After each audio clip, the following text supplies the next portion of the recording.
Good morning. Today is the 5th day of First Adar and the 14th of February. We're continuing with Machatzit HaShekel. We're on Daf Samachet, Amud Aleph. And we started yesterday with this idea that one of the major relationships in the Arizal's Kabbalah is between Zah and his feminine counterpart, which parallels all different manners of halachic conduct that we have. We mentioned Kiddush yesterday. We mentioned Tefillin. And all these are the relationship between, we said about Tefillin, that the hand Tefillin are like the crown of the feminine. Mm-hmm. So in the same way that Zah has a crown, which is his head Tefillin, so the feminine also has a crown, which is around the hand. And now what he's going to say is that the whole point of this relationship, that the feminine in its normal state, in its regular state, reaches the backside of his chest, is that he gives it half of his chesed. Half of his, we said we would from now on say just chesed. We mean that he is meant to sweeten her judgments. So if we take this to at home, in a relationship between a husband and wife, one of the duties that a husband has is to constantly sweeten the harsh judgment that his wife feels she is dealing with. She's dealing with. Why does she feel that? Because she's more susceptible to the harshness of reality. And the masculine part has less of that susceptibility. And because of that, and also because he receives this chesed from above, he receives it, as we'll see, from Arich, through the means of chokhmah, of wisdom. So because he receives these additional aspects of chesed, of loving kindness, of looking at things on the bright side, maybe you would say, or at least not being so perturbed by, the negative things that are going on. So he can shield her, but not only shield her, but he can also sweeten the harsh judgments that she's already suffering from. That's what they call in English telling white lies. It's not telling a lie. It's giving a different. I understand. It's not telling a white lie. It's giving a different perspective on what's going on. That it's not the end of the world. It's like this. It's like that. We can tolerate it. We've been through worse. Whatever it is, but that chesed is something that keeps her going, and she needs to get that constantly from her husband, from Zah. And we said that half goes to him and half goes to her. The only problem is, we said that in Kabbalah, especially in the Arizal's Kabbalah, half means a third. Right? That's a big chiddush. So for instance, when it says by Moses, it says Moses, Eved Hashem, he's the servant of God. And then it says that he's Ish HaElokim, he's the man of God. So that he's the servant of God, the Gemara explains in a certain way. It says he's 10 amos high, he's huge, he's something very special. But this thing that he's the man of God, 10 amos would be like 5 meters. But that he's the man of God, it says that what it means, of course 10 amos means that he has all 10 sfirot. That's really what the Gemara is saying. Is not, they didn't have a measuring. They're not worried about buying him a new suit, right? That's not the concern there. But when it says Isha Elokim, it's saying he is from his half and down, meaning his top half, he is godly, and from his bottom half, he's human. He's Ish. He's a person. So he's half and half. He's half divine, half person. Again, it's not to make him into some kind of demigod or something like that. It's to say that his godliness, first of all, appears in his higher faculties. And how does that divide in Kabbalah? So we say his intellectual faculties, Chachma, Bina, and Das, wisdom, understanding, and knowledge, they are godly. He's transformed them into something godly. His lower part is still human. What we mean there is chagat nahim, meaning loving kindness and might and beauty and victory, acknowledgement, foundation, and kingdom. Those are God. Those are human. They're still mundane. Why does he need both aspects? So he can still be connected to this world. Meaning, as much as he is inspired and going up to the mountain, he is still connected here. That was their mistake, that they thought he was gone, that he's not connected anymore. We don't know where he is. They didn't mean that they didn't know physically where he was. They couldn't talk to him. He wasn't responding. He was in a different place. They thought it was over. We can't communicate. We can't be led by someone who is not part of our reality. But what do you see there? You see that it's divided into a third and 2/3. And it's not exactly a third and 2/3. It's a little bit less on top, meaning 3 on top and 7 on the bottom. So 3/7 is not yet the golden mean, the golden ratio, but it's close. But you see there that that's the division. And when you look at the body, it's very interesting. Where is the halfway mark of the body? Most people don't know where it is. Everybody thinks it's the waist. It's the waist. Because you think that from here and above is the same as from here and down. So that is called the halfway mark in terms of if you measure it. But still, even if I would stand up, you'd see that still my legs would still be a little bit longer than my torso and my head. It's not exactly. The point that Kabbalah notes, and it's taken from the geography of the land of Israel, is that Tveria is called Tabura Shel Eretz Yisrael. Why is it called Tveria? Why is Tiberias called Tiberias? It's very interesting that they chose Tiberias, because Tiberias is also the name of a Roman,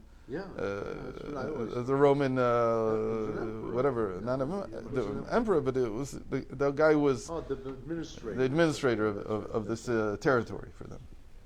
But it sounds the same, so it's interesting that.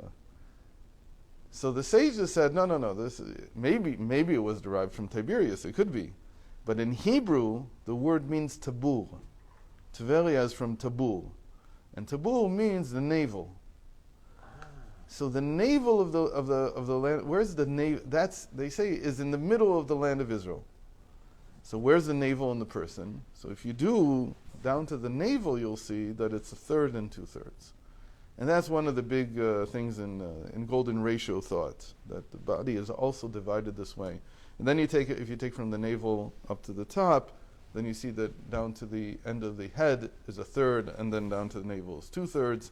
And it keeps dividing more and more, and there's this famous thing from Da Vinci or others, that they kept analyzing it and seeing that the human structure, if you go from the top of the head to the eyes, and from the eyes down to as another third and 2/3. And when it's not, then we find that uncomfortable to look at. Like that's what gives us the most aesthetic feeling, that this person is well put together. He's handsome. He has the right features, and the features are these ratios between things.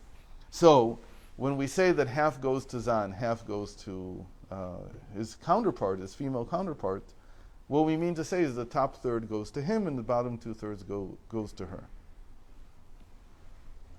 Okay, so let's see how this works. So he says like this. So, Chatzi ha'echad leza, 1/2 to Zera Anpin, to the male counterpart, v'nimshach b'gimel kavin shelo, she'en Torah v'avodah v'gmilut chasadim. And these 5, again, there's 5 of them, so how do you do half and half of 5? You get 2.5 and 2.5. It doesn't really work.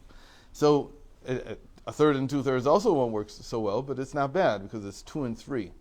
And 2 and 3 is already, if you want in whole numbers, so the Fibonacci sequence is the best way to divide. It's the closest you can divide to the golden ratio.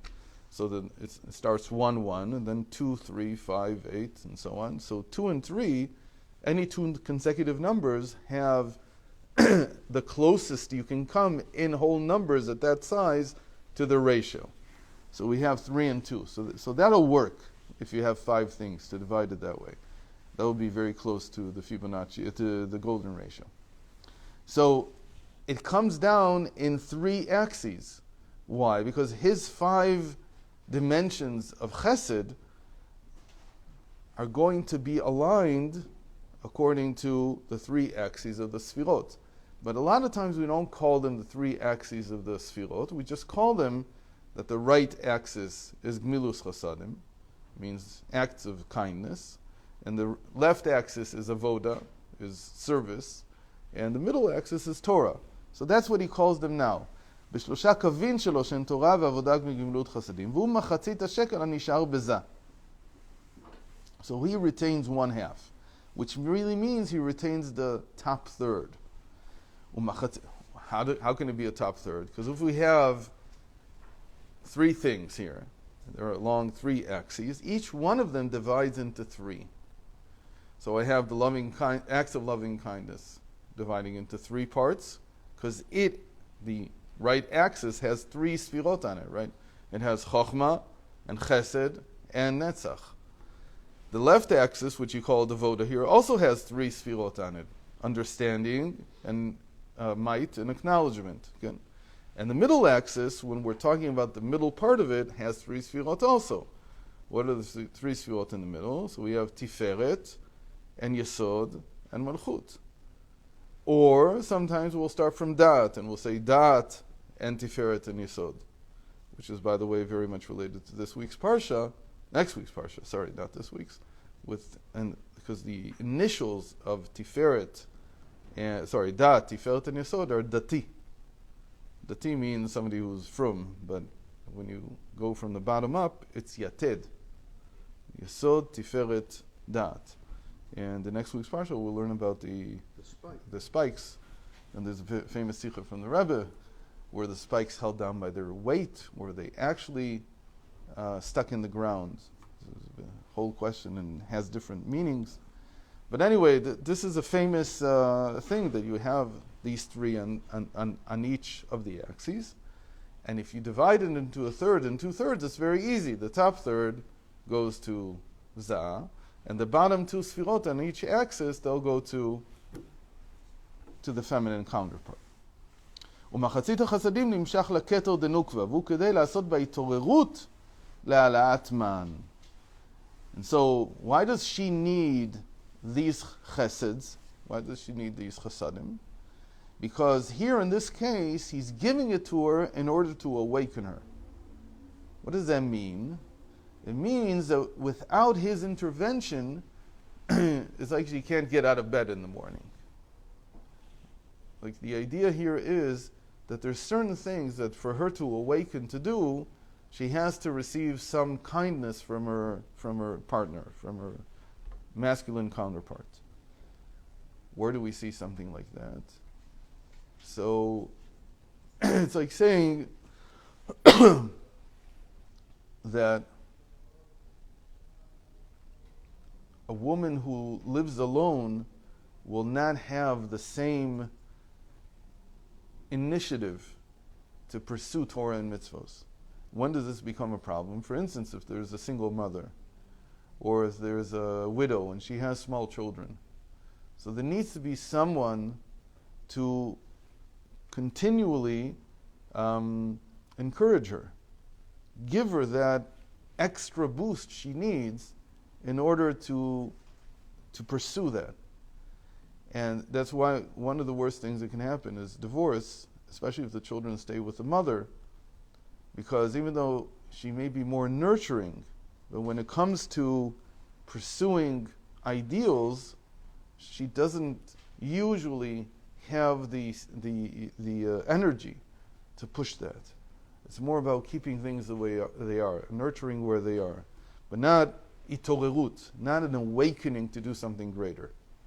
So there's a lot of examples of this. Maybe we'll talk about it as we progress, what this is meant to do. But the whole idea of sending, we talked about a kos shel bracha, a goblet of blessing of the wine that we drink at the after the, or that we do the blessing after the meal on, and sending it to his wife, is to strengthen her. That's what it's meant to do. It's meant to awaken her. And to say, whatever we did here in this meal gave us a lot of encouragement, gave us, because we spoke together and we spoke about Torah and what we want to do and so on. And I want to send you some of that.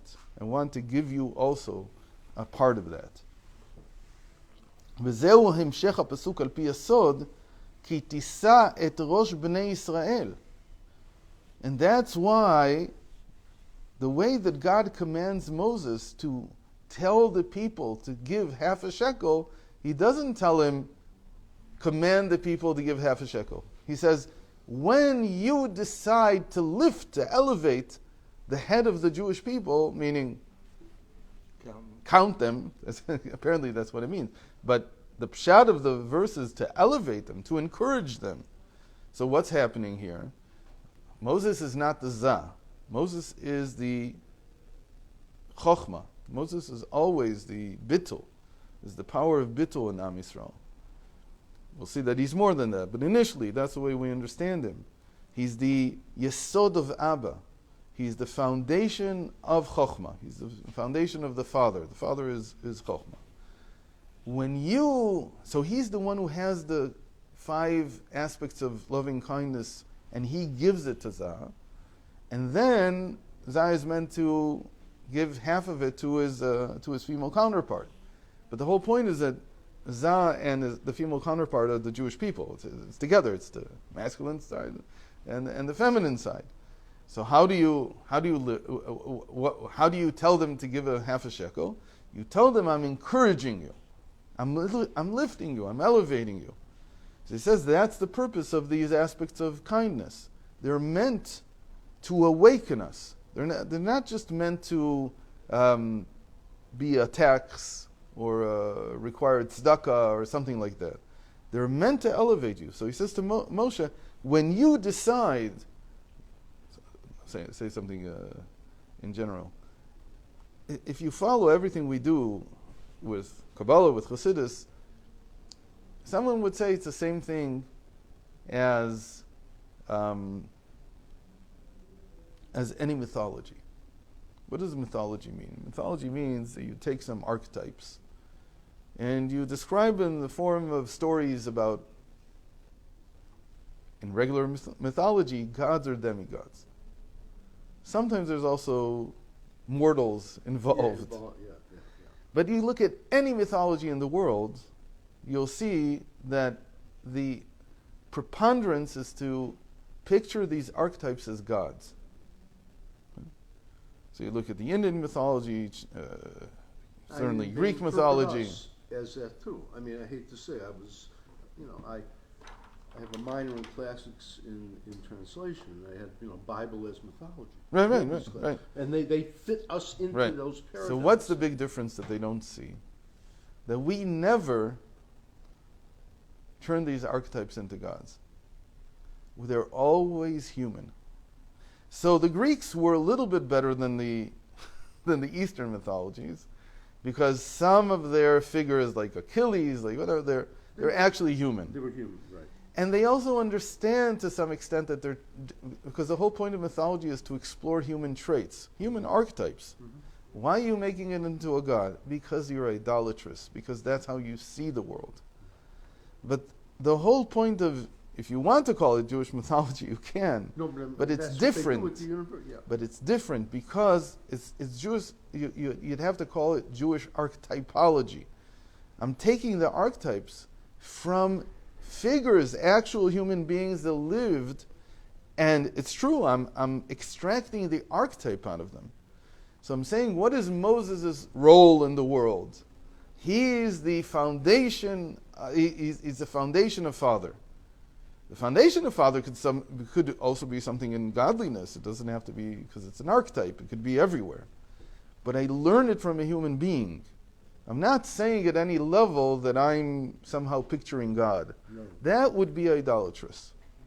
That would be the limitation of God. I'm learning it from the person. And I'm saying, at some level, this may also exist in the God in my perception of God. But again, my perception of God is limited, so Yeah, I'm that's not right. I'm You're not concerned if it doesn't exist. Yeah.